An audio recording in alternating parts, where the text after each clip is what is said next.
Hi, my name is Dan Zeilinger, and I have been a world-traveling full-time trad jazz musician for the past 40 years.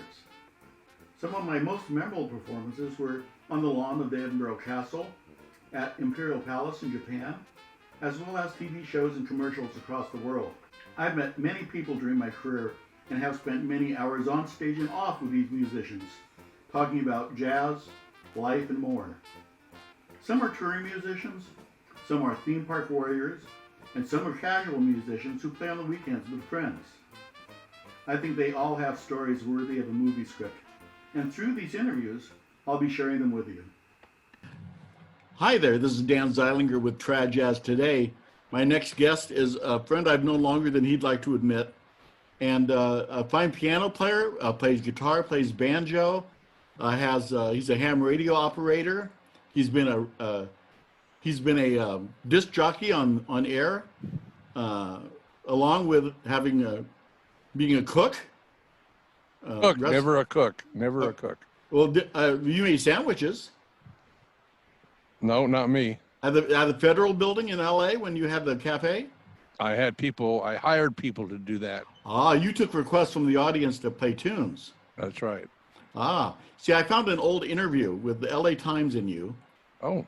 And it's only, you have a very small footprint online, I want you to know. Did you see my website? I did. Okay.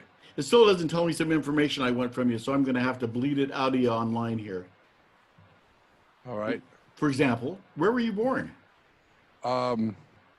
Actually, what is now Citrus Heights, California, about 14 miles northeast of Sacramento. At that time, it wasn't incorporated, so it's called Sacramento County, but Okay. It was near Roseville, California. Yeah, I know where Roseville is. Right. Were your parents musical? My mom played flute in high school. She actually played in a award-winning band, high school band that went to Treasure Island in 1939 and sight read under Toscanini and won an outstanding award. Really? And they didn't rile Toscanini up, huh? Nope. And my dad... I understand he was a bit of a tyrant. I don't know. My dad could barely play the radio, but I understand my grandfather was a fiddle player back in the very early teens, and my grandmother played a little guitar, but I don't think she was professional. Now, how old were you when you moved from Citrus Heights? Well, we actually lived in Roseville, and when I was about 8 or 9, we moved to Citrus Heights and lived there until I got married. And then my wife and I bought a home in Citrus Heights, and we lived there until 1979 when we sold and moved to Los Angeles. Oh, I didn't realize it was that far along when you guys came to Southern California, and then wisely moved back, obviously. Oh yeah, I couldn't wait to get out. Yeah, it's a crazy place to live. We moved back in 1995, I believe. Okay, and you have 3 daughters. 2 daughters and a son. Ah, look, see how poor my research was on you. To be honest, Bob, I was frightened about this interview. Well, you should be. Just because I know that you've hosted a lot of things and done radio shows and you're a ham radio operator. And I know that I am talking to somebody who's used to talking to other people as the host. Oh, well, that's, you just talk normal, that's all. You're doing fine. Well, thank you. As you were saying. I don't remember what I was saying. Oh, well, you're talking about when you moved down to LA and then hung out here for a while. I lived in LA for 17 years, which was 18 years too long. Oh, yeah, I imagine. What moved you here? We wanted to give our kids a chance in showbiz. Oh, did they all succumb? My son didn't like the atmosphere, the cattle calls and so forth. So they all 3 had been doing local theater in Sacramento area, but when they got down to Los Angeles, my son didn't like it, so he didn't do it. My older daughter got a few little parts. One on Knots Landing, I think, and one in a movie with Andy Griffith, and NBC pilot, but she never really was that successful as my younger daughter Molly that had the Yeah. success. Yeah, I was just curious. Because I'm sorry, I can't talk. I washed my mouth this morning. Can't do a thing with it. Yep. Um, yeah, I was just curious because I know Molly sang with a band, but were your older kids musical at all? No. Okay, that's all right. And then, so what moved you back? Um, well, the kids had left home, and we wanted to get out of Los Angeles. We had some break-ins to the house, and my wife got mugged, and my older daughter was Oh held up at my! knife point on Laurel Canyon in the middle of the day, and both the girls had their houses broken into, and we said, it's time to get out of here. Well, that's sure is foreshadowing to what was coming in the area, you know. Oh yeah, yeah. And so now where do you live now? I live up in the foothills of the Sierras, Placerville, California, about 8 miles from where gold was discovered, and we're about 2,000 feet elevation. Nice little friendly town. I love it up here. Wonderful. And now you talk about being a ham operator and having your license, what, for 30, 40 years now? 64 years. I got it when I was about 15 or 16. That shows you how old the information was I found on you. Yeah.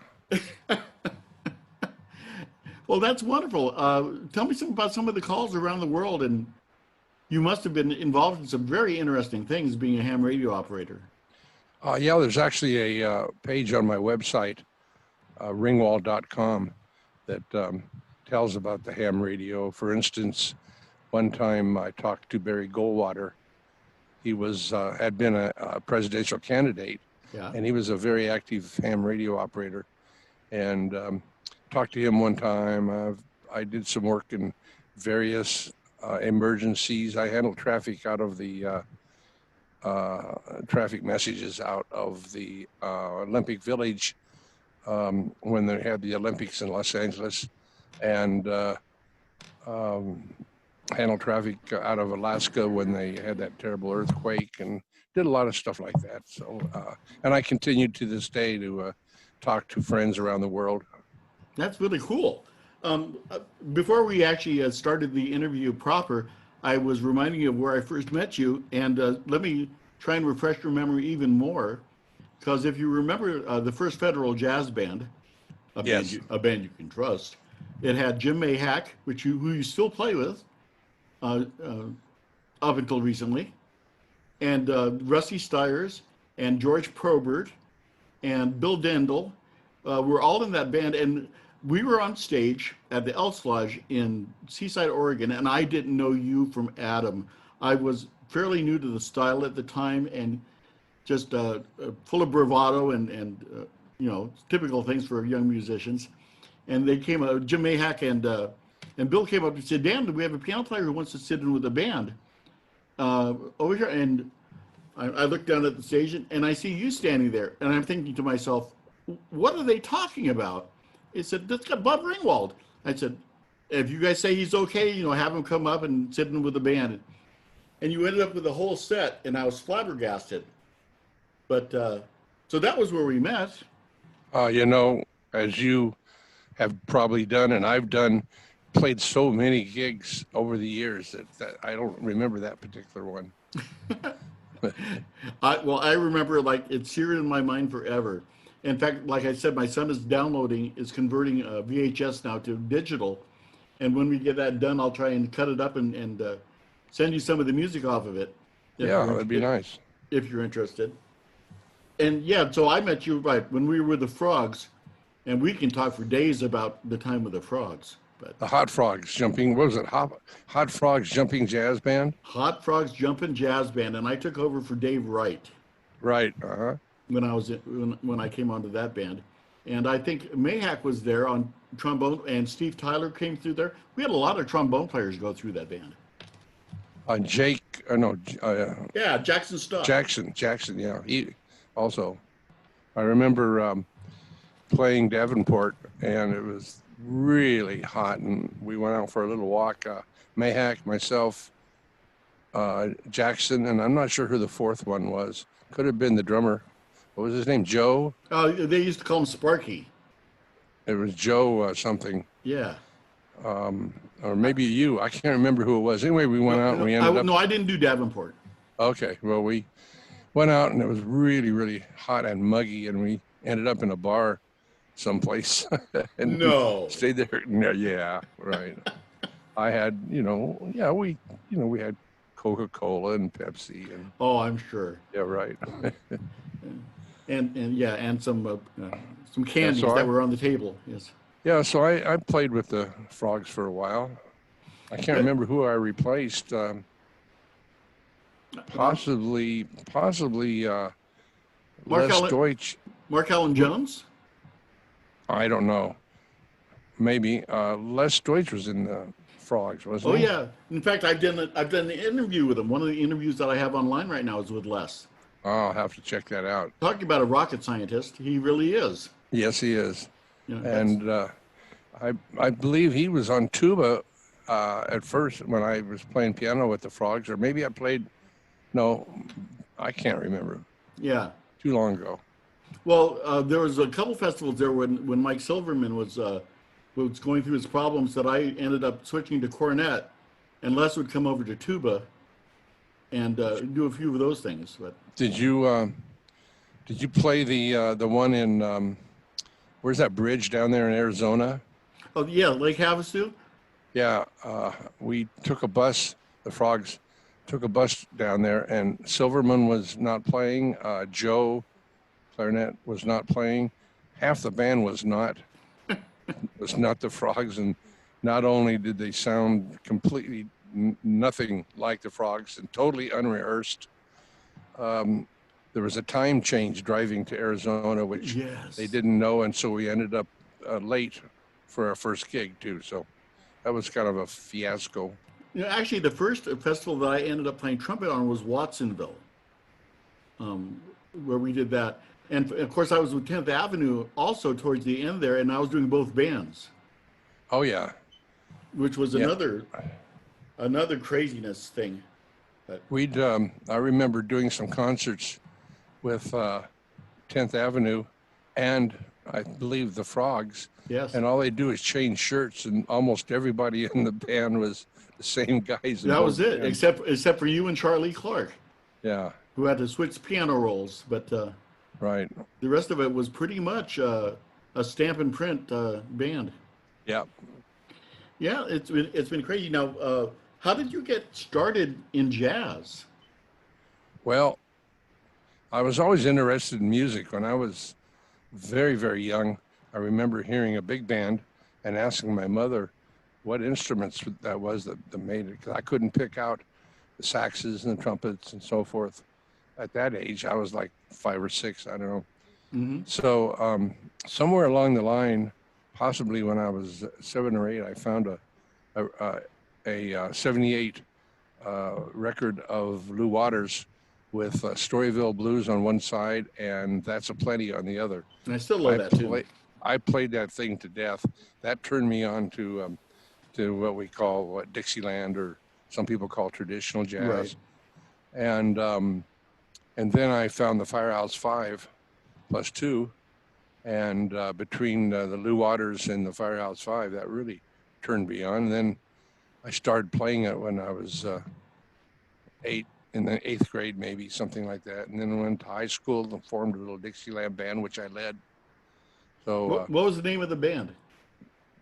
in high school, Yeah, gosh, I don't know. I think I'm we just- called it. you must have come up with something. I know. Well, I never thought at that time I would know anybody from the Firehouse 5 plus 2, Ward and George Probert and so forth. Sure. So, and Don, what was his name from Kinch. Portland? Kinch, and George Brunis, or Bruns, whatever his Right. name was. And So anyway, I think in high school, I think we called it the Firehouse 5 plus 7 or something like that. I don't know.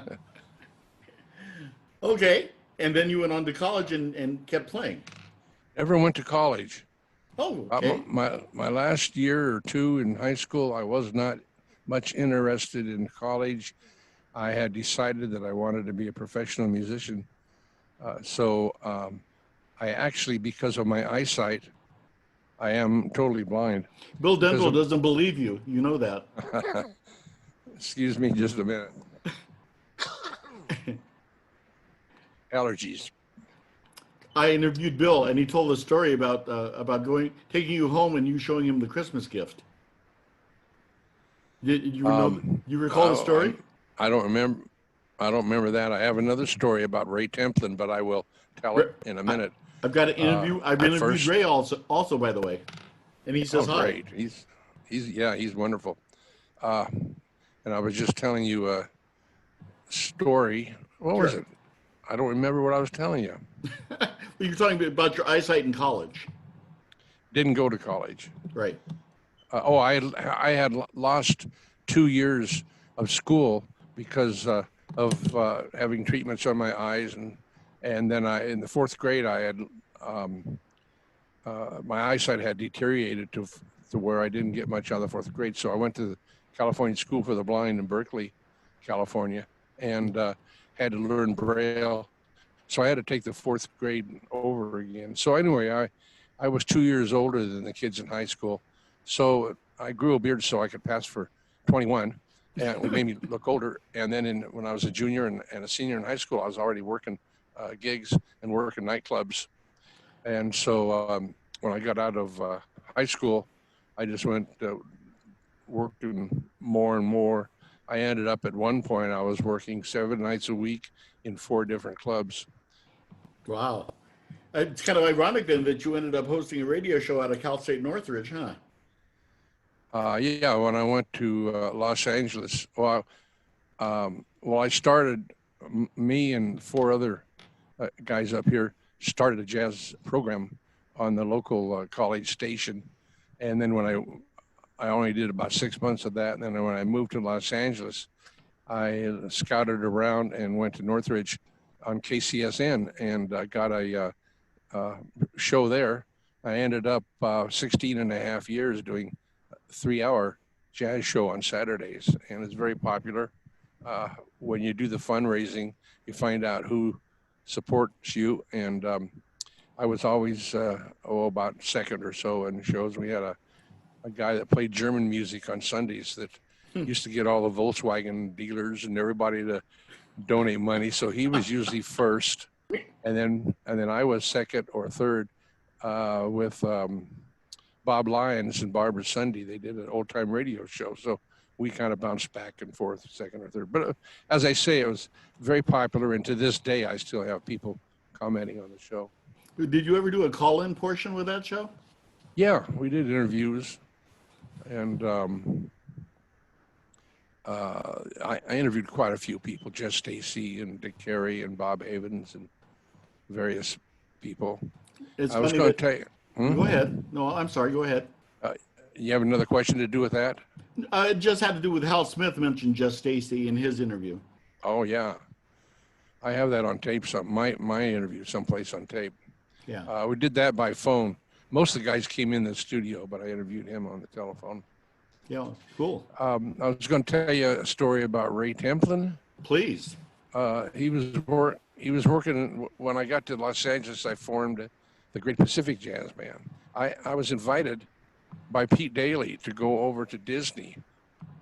I don't want to make a story more boring, but Oh, I mean, Bob, I don't have any time requirements, and I'm just here to hear your stories. well, Firehouse 5+2 had started by guys that worked at Disney, and they started playing lunch times over there at one of the studios. So when they disbanded, a lot of the guys that worked for Disney kept the jam sessions going. So Pete Daly used to go, so he invited me to go. So he'd pick me up and we'd go over. And while I was there, I met several guys who I really liked their playing, and I asked them if they wanted to join a band. So I formed the Great Pacific Jazz Band. And I had guys like Zeke Zarchi and Bob Havens. Actually, Roy Brewer was the first trombonist, but he had opted out because of his religion, thought it was taking too much time away. But he called me and he says, I'm going to quit the band. I said, come on, Roy, you can't do that. And he said, yeah, but I got you a trombone player. And I says, who? And he says, Bob Havens. And I said, Bob Havens isn't going to play with us. Well, my God, he did. He played with us for 11 years. He was fabulous. I never heard the guy hit one bad note. Yeah, and you had Jack Wadsworth on bass sax. Jack Wadsworth was wonderful. He played a little piano. Ray Templin drums. He played piano. I played piano. And somebody else in the band played piano. Who was it? Who would that be? Wasn't Zeke, was it? No. No. My mind, Oh, Jim Turner. Yeah, Jim Turner. When I started out, that's right. We started out with a 5-piece band, and then I was playing banjo because I had played so much piano up here in Sacramento area that I was tired of it. So I played banjo in the band, and then I added Jim Turner on piano. So one time at the Sacramento Festival, Sacramento Jazz Jubilee, whatever you want to call it, during the Pianorama where they had piano players all come up and play, I came up and did 15 minutes. Jim Turner did 15. Jack Wadsworth did 15. Ray Templin did 15. 4 guys out of the band all played piano, and then we ended up by all 4 of us playing. There was 2 pianos up there, and we had 2 people on each piano. Did one of those That's funny. Buster things. So anyway, I was going to tell you a story about Ray Templin. Please. Yeah, he gives me a ride home. Well, my wife was out on location someplace with my daughter, and I don't know where my other 2 kids were. So Ray gives me a ride home, and I had just gotten some new ham radio gear. So I says, come on in, you got to see this. So we go inside the house. I take him through to the bedroom where the ham radio gear was, and I says, voila, here it is. Well, being blind, I had forgotten to turn on the lights. He didn't know where he was or what he was looking at. Well, I got to tell you that Bill Dental told the same story that you did that with him. I probably did. He said he drove you home, and you walked up to the front door and put the key in and walked in, and you wanted to show him a Christmas gift that your wife had given you. And he said in the pitch darkness, he could hear you unwrapping something in a drawer opening, and you turned around and said, what do you think of that? Yeah. And he said, Bob, it's dark in here. And then you reached past him and hit the light switch. There you go. Here. Yeah. But Ray Templin also told the story you told, so you've done that to a couple of guys. Yeah. Was that on purpose? No. No, I was just wondering if you were playing, because I know that you're a bit of a prankster. Me? Between meeting you and K.O. Eklund, it kept me really busy for a while there. Oh yeah. You know. Good old K.O. He was a great guy. For those of you who don't know K.O. Eklund, first of all, I'm surprised you're watching this interview.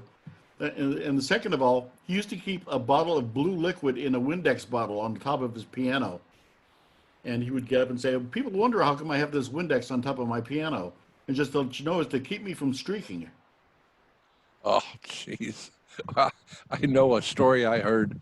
I think Roy Brewer told me that they'd play some gigs in L.A. and they'd go out afterwards and have something to eat.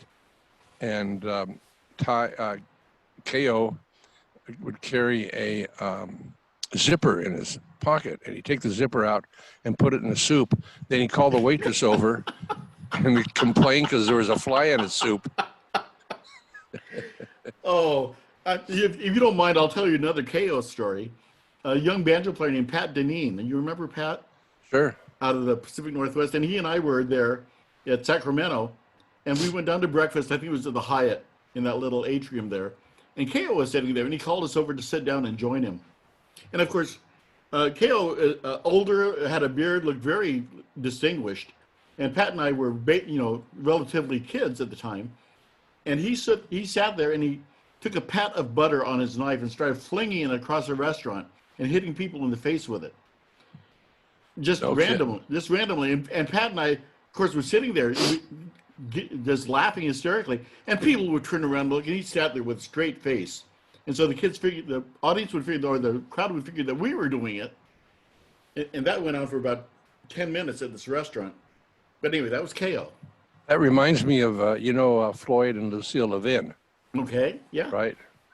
Uh, Lucille was very, very much against smoking, and they were in a restaurant in Las Vegas, and it was at that time they had a no smoking section, or maybe they didn't have any no smoking sections. That's what it was.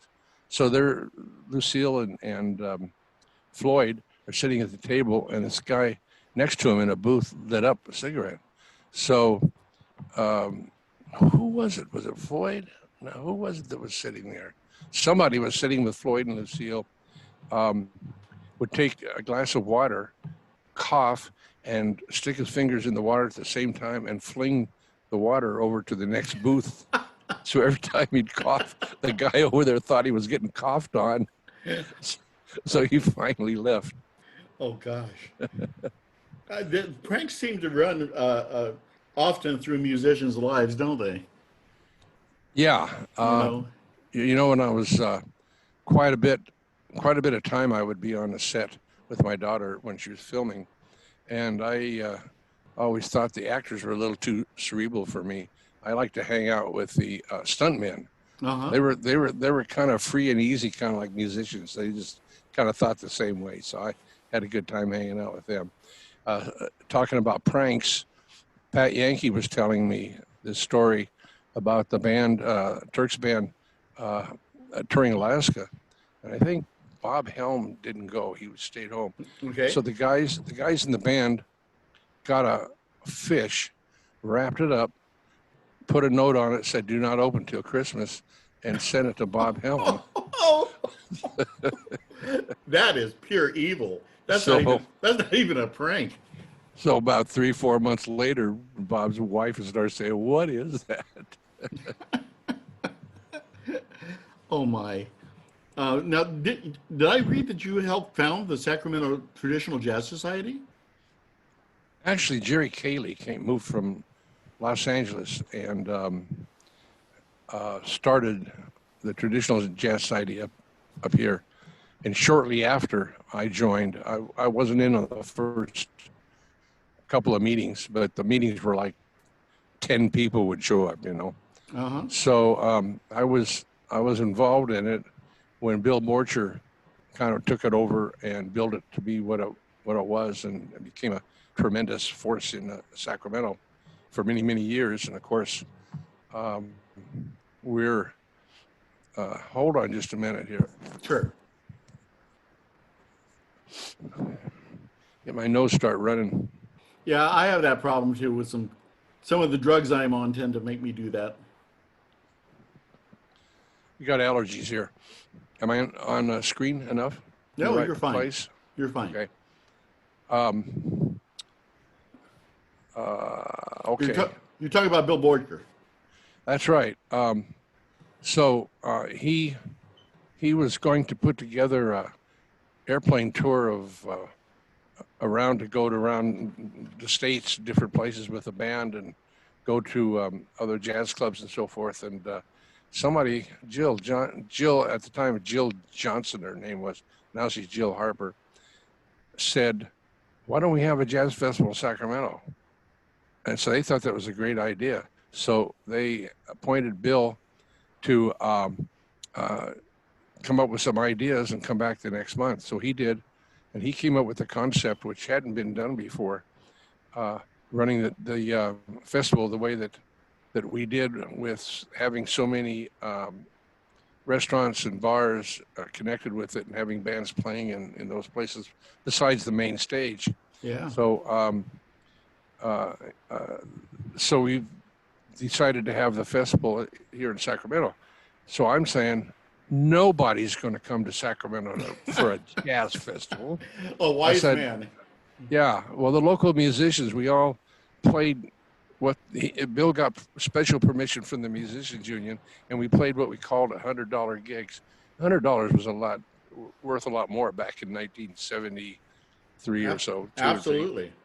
So we played all these $100 gigs everywhere. Everybody was hiring them. We'd play in people's front rooms and the gymnasiums of schools and every place you could possibly play. We'd even play in a lot of the nightclubs. One of the agreements was that we wouldn't play on a night when there was a regular musician working. So a lot of club owners would hire us. So we raised enough money to put on the first festival. And I'm saying, okay, I'll help. I'll do this, but nobody's going to come to Sacramento. Well, as you know, after a couple of years, the thing blossomed out to where we'd end up with maybe 140 bands playing for 4 days and nights from all over the world. It was amazing. I was at the festival probably during its apex quite often, where it was just spread out all over the city at Cal Expo and at the Red Lion Inn, and it was everywhere. Old Sacramento. Yeah. Well, Old Sacramento's kind of where it started, obviously. But... Yes, it was actually originally called the Old Sacramento Dixieland Jubilee, I think, or something like that. Uh-huh. So we actually had a Russian band before the Iron Curtain fell. So it was quite a coup to get this Russian Dixieland band. Yeah. So there was a couple of guys with them, supposedly interpreters, but we pretty strongly suspected they were KGB. So I was thinking, just for fun, I'll tell somebody that I heard that one of the guys in the band was going to defect. Oh no. And then I wanted to see how fast it would take the rumor to get around. And then I said, that's a little serious, so I better not. So I never did that. One of the interviews I've done, by the way, was with Tomasz Istas from the Bohem. Right? Tomasz, wonderful from guy. Hungary. Tremendous ability to speak English and a tremendous musician and a wonderful guy. I've played 2 of the festivals for him over there. Yeah. I was over there with 10th Avenue and played a festival for him. Yeah. But he's super. Yeah. Well, I'm going to, I heard, I watched 2 of your interviews that you did, the first 2. I'm going to have to get back on and watch the rest. Yeah. So you got to hear me grill Mike Maroy. No, I haven't seen that one yet. Okay. Phil Andreen, was it? Yeah, that was one. Uh-huh. Oh, he's hilarious. He was pretty funny. Yeah. He worked well. Of course, you're no slouch in the comedy area either. And Bill Dendel, we went for an hour and 15 minutes with Bill, and he's coming back to do another one. So. Oh, great. So now, so when you got done with your band that Ray Templin was in is where I met Ray Templin. Was actually from your band. Ray was from Chicago, and he, besides being a musician, he was an actor, and he came out to Los Angeles to try to make it in the show business and acting. And he was very new, and he talked to someone, and they said, you got to go see Bob Ringwald. So at that time, I was playing 5 nights a week at Shakey's in Burbank, and the 6th, no, let me get that.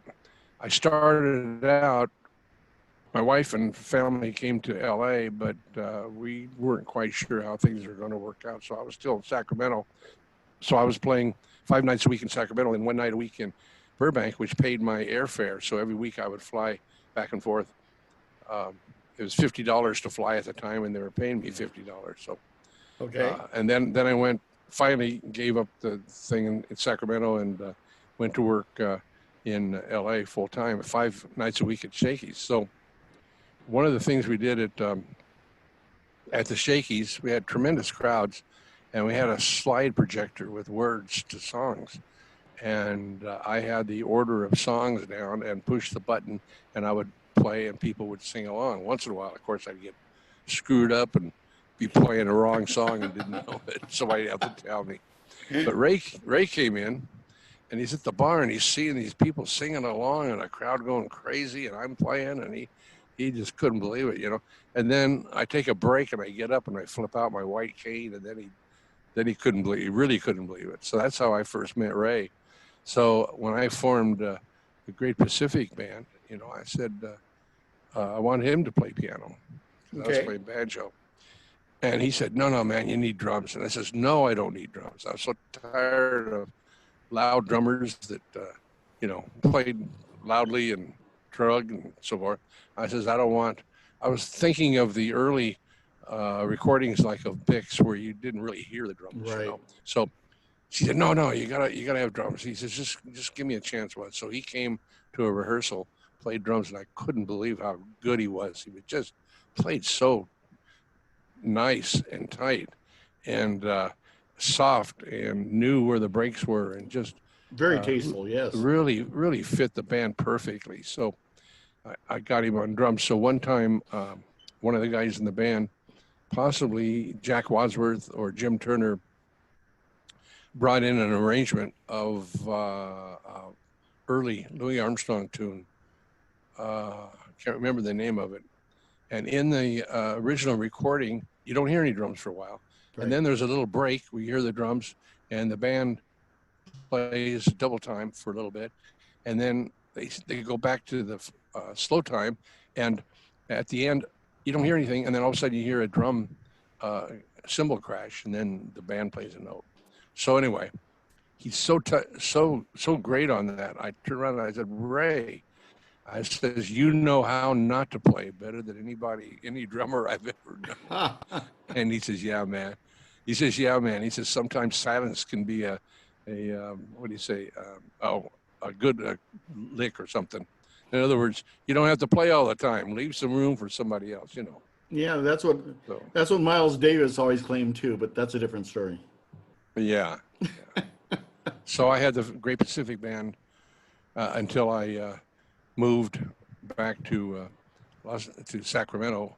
And then it was Fulton Street, right? Well, I had formed Fulton Street back in the early 70s. Oh, okay. And so when I got back to Sacramento in 95, Bob Hirsch was playing piano, and he wanted to quit. So in 98, he quit the band. So I went back to the band. And then in 2004, I think the leader, Dean Nelson, retired, moved out of town. So I took the band back over, and we did very well here until recently. I had some medical problems, including a stroke where I can't use my right hand. So I'm out of the music business. And plus the current virus situation, yes, thing, there's no music being played anyway. Yeah, yeah, that's true. None of us have really played since March. Now, I read about your the incidents on the airlines. Oh, well, first let me just say that regarding the virus, for 27 years I made my living strictly playing music.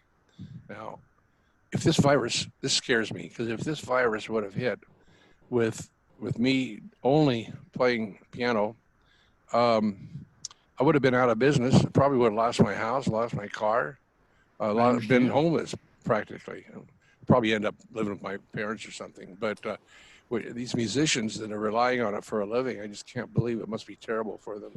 Absolutely. Thank goodness I actually had the fortunate luck of marrying a nurse who of course is considered to be an essential worker, which she is, obviously. And of course I taught school here for a while, and so the schools were kind of being covered through this. But, no, I understand. Many of my friends, I've done 2 distanced concert or little recordings for the local jazz clubs around here, but that's about it since March. It's devastating. It is, yeah. I understand. I didn't realize that you had stopped playing, actually. Well, I wouldn't be playing anyway, but yeah, I understand. Along about the middle of the 80s, 1980s, not 1880s, 1980s, I saw the music business changing. Before that, I had made really good money playing. Besides playing the pizza parlor type piano banjo stuff, I'd also played a lot of piano bar, and whenever possible, played with the band, and I'd get away during the week and play intermissions for Turk Murphy at Earthquake Magoons in San Francisco. We did a show on weekends, so I couldn't get away on weekends, but during the week I could get away, get a substitute in Sacramento and go down there and play. Yep. So in the middle '80s, I saw the music business changing. The people who used to come out and see me play weren't coming out as often. They were raising families. They didn't drink as much. They were getting older. The young rock musicians were coming in. Often they would play very, very cheap. Sometimes they'd even play strictly for the money they could take it at the door. Oh Or yeah. I've even seen some of them pay the club owner Oh to yeah. be able Well, to play. especially in L.A., there was a lot of pay to play happening. And you'd see some club owner advertising 5 bands. Well, the reason they advertise five bands playing in one night is because the rock musicians would only have enough songs for one set. So, so, I mean, this is the truth. Anyway, I saw the music business changing, and so I got into a state program that taught blind people how to operate businesses, uh, mainly food businesses, cafeterias, snack bars, and so forth. So I got into that. So I eventually ended up in Sacramento with an operation where I had 45 vending machines with 2 employees that Okay. filled them and did some of the simple maintenance and cleaning and all that. And I did the ordering, and my wife did the book work, and it was very successful. And I did that for about 25 years. Meanwhile, playing music on the side. Sure. So that worked out very well. I read that your wife had gone to culinary school. Yes, well, before we moved out of Los Angeles, about the time the kids were leaving home, she was always a very good cook. She was a cookbook collector, but cooking professionally and cooking for your family are two different things. Absolutely. So she went to a culinary school, became a chef. She also took a lot of lessons from top pastry chefs around the country.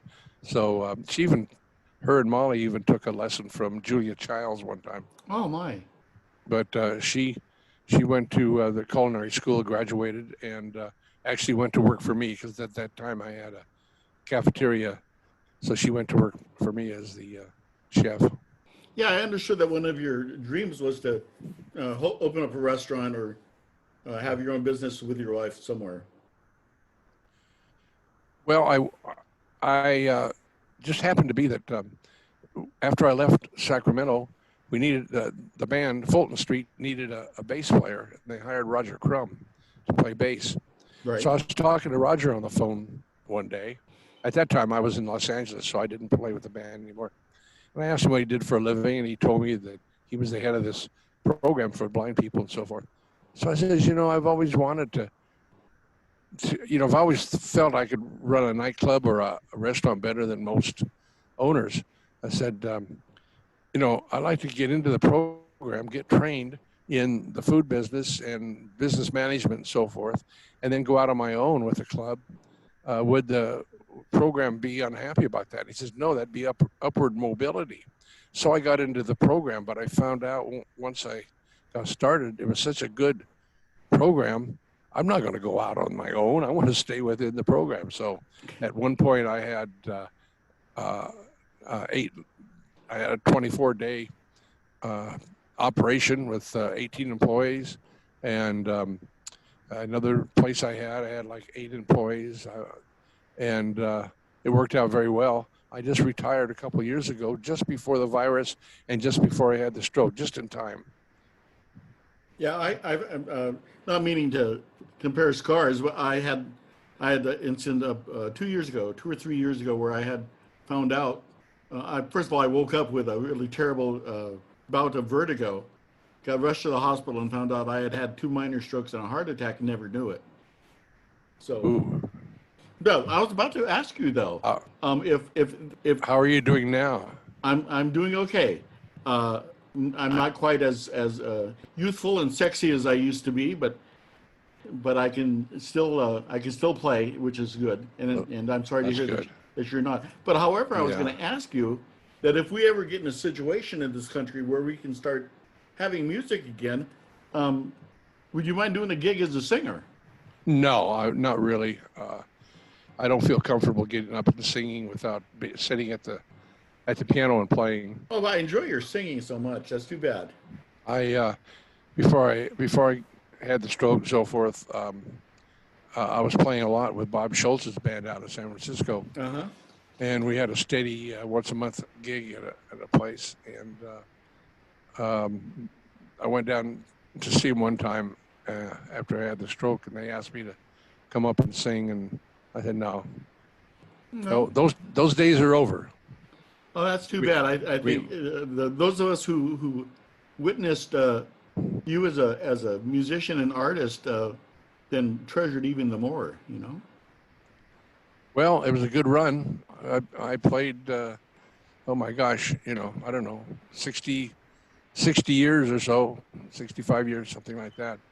I was playing with a trio on weekends when I went to high school and got out of high school.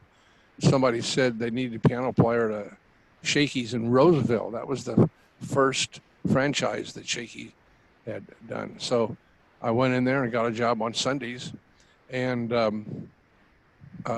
was scared to death. I didn't hardly know that many songs to play, but I learned pretty fast. And then they needed a piano player at a place called Capone's Chicago Tea Room. Yeah. So I went in there and I got a job on Wednesdays and Thursdays. Meanwhile, I got Bill and Eddie were down there too, right, at Capone's?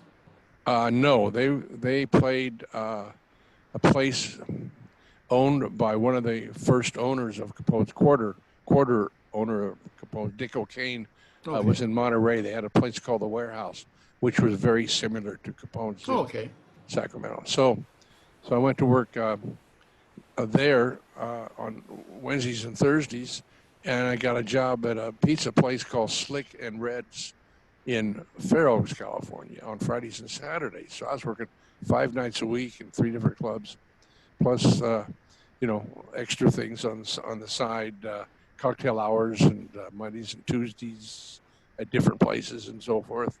And eventually ended up at Capone's 5 nights a week because it was a great job, great owner, paid me very well. I got 2 weeks paid vacation.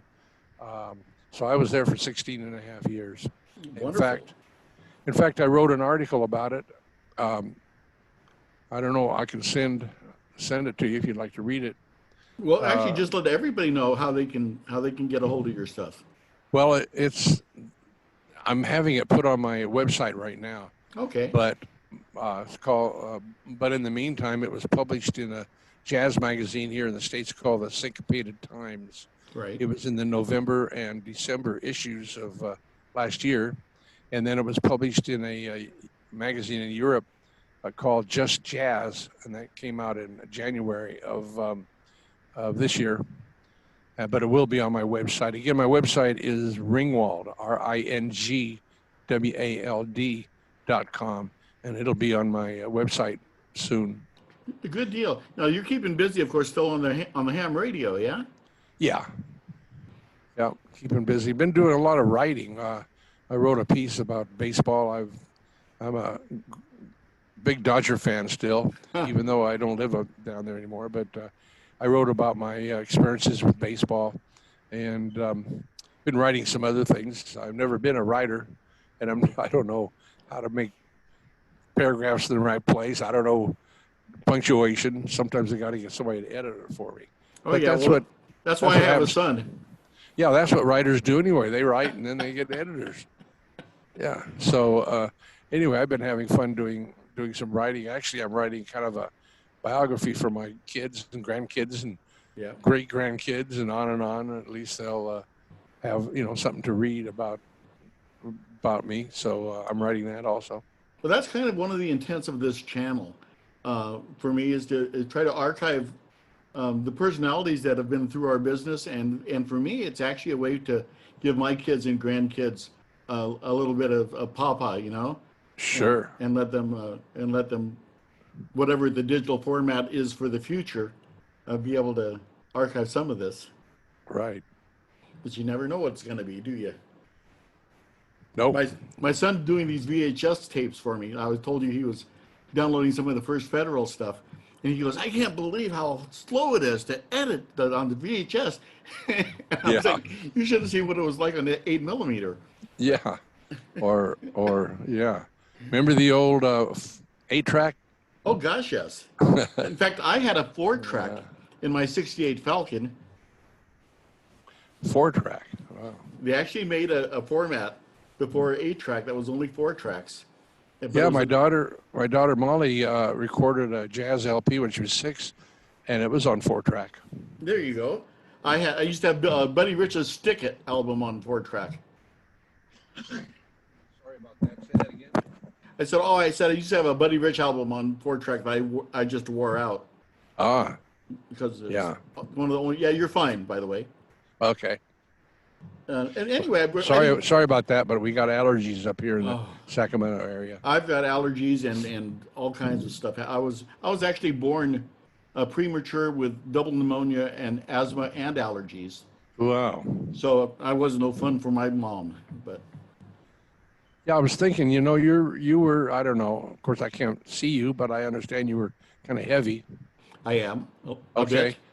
I remember being on a plane and somebody took a picture of you Yes. and Westy Westy and Big Tiny Little. Exactly, all sitting in a row. I'm not that big anymore. Yeah, okay. But yeah, and we had our tray tables down, and none of them could lie flat. Yeah. But the funny thing about that is Westy and I got on the plane, and I always liked the window seat, and he always liked the aisle seat. And so we were seated before Big Tiny got on the plane. It was one of those puddle jumpers to Montana. And so we sat down, and all of a sudden down the aisle comes Tiny with his ticket. And he looks at his ticket, and he looks at us, and he looks at his ticket, and he goes, "No." And we said, "Yes." And it was just worth the laugh, to be honest with you. But I remember that. That's what. Were you? You might have been on the flight. Who knows? I was on. Let's see. I think I was on the flight. We're going to Montana or something. Yes, sir. We're going to the festival up there, wherever that is. Yeah. The Carlos Festival. It was either Carla's or her husband's. Right. Can't remember. Well, listen, Bob. This is fun. I'm so glad you agreed to do this. I've had some friends of mine who have refused to do interviews. Really? Yeah, and I think I figured it out. I think it has to do with the fact that musicians sometimes are musicians because they can't speak or don't think they can speak well. I don't know. But Mike Baird has declined, and Lawrence Wright has declined, and a few people, and I understand that it's not an issue. I just wish I could get them for archival and historic reasons. Well, they can't shut me up. By the way, to tell you the people that I have interviewed that's available online, Dan Comans is an interview I did. Oh yeah. Bill Dendel, Les Deutsch, Lee Floyd. There are all kinds of folks you know. How about Leon Oakley? I'm still trying to get him to agree and find a time that we can do that. Okay.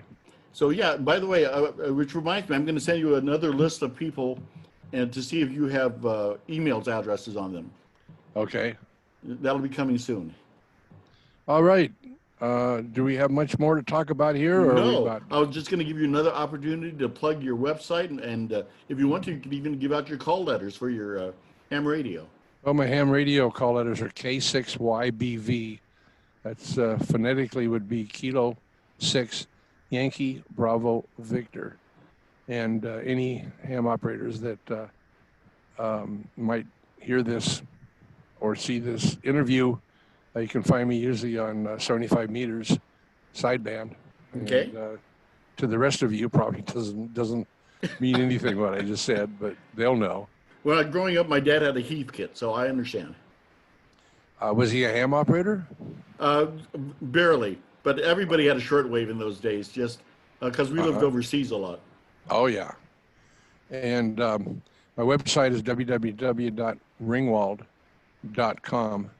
And I have a lot of good stuff on there. I think people might enjoy. And that's about it. I can't think of anything else. We've just about done it all, I think. Have I learned everything that's in your head and to archive? You know, as soon as we're done, I'll probably think of something else. But That's the way it happens. Bob, I hold your friendship in high esteem, and I've always loved the chances we got to play music together, whether it be with the Frogs or First Federal or underneath Bunny Otto's piano. Um, whenever we had a chance to hang out, it's been a blast. Well, I appreciate you asking. Oh, you're more than welcome. And I will talk to you soon. Okay. All right, bye-bye Bye. now. Bye.